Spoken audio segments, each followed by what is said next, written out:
Lero nga ndaba wano nzize ku Rolex Festival tuli bana ba ghetto tuli bali ba Rolex kwe tukulidde so nzize nange ku supporting Rolex Festival era ndi happy nti mbadde omu kwabo baje embraces.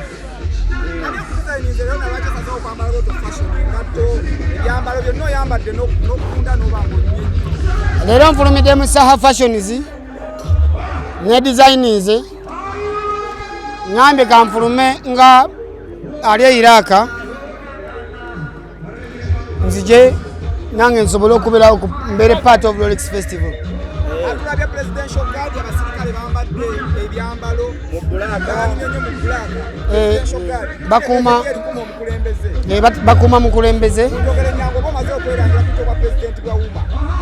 nawangula akalulu buli omu kyamanyi era ntambulanga president era abantu bangi bankeberako otuuse bulungi osuze bulungi olidde bulungi so ntambulanga mukulembeze bano bebakuma ku Zakaayo alime kusemberera mukulembeze tasobola kunsemberera nemba nzekka naawe bano bakuma mukulembeze ey'amaanyi bweti kitegeeza ki eri omuyimbi nakiyamba ki eri omuyimbi ebiseera ebisinga mutwala omuntu yenna mu nsi life is the first priority so woba olinawo embeera gy'osobola okwebeereramu tolinda buzibu ate okubira abantu kati ngenda mitiyano eyo mu kyalo eyo just twitidde Rolex Festival so tugenda kuyita mu kibira yaman omugole bambi kyannaku nywereramu ne family eyo nti omuwagizi wange omu yatufuddeko ng'ate twakamala okucelebrating omukolo gwe era musabira Allah amuwejjana kyenyinza okukomako. Kati kwegamba mwenna ba president mwasazeewo okuba nti mufuna ba bodyguard kuba nesindi twamulabe nga naye alina ba bodyguard. Yakugamba president waawa?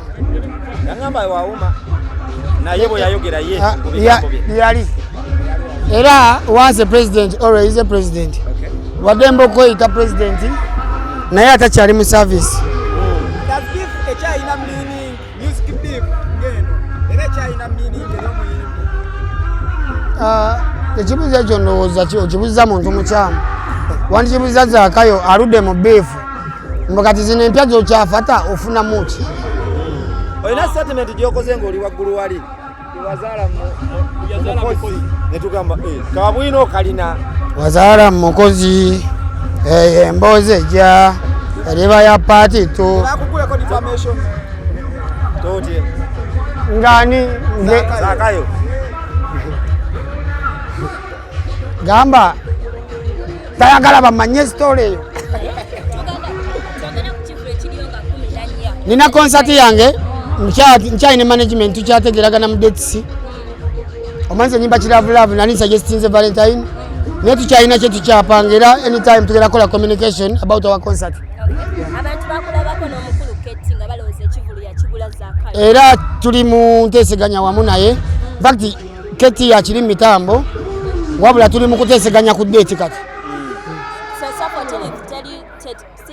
esaani kye tukyakonfaminze naye nga tusobera okubaako statement gye tugenda okutuula press conference yegenda okulangirira ekyensalesale. Kale ebisembayo ng'oweereza Zakaayo ne banne ne Sindi eyeyagaliza obukulembeze. Zakaayo watch out.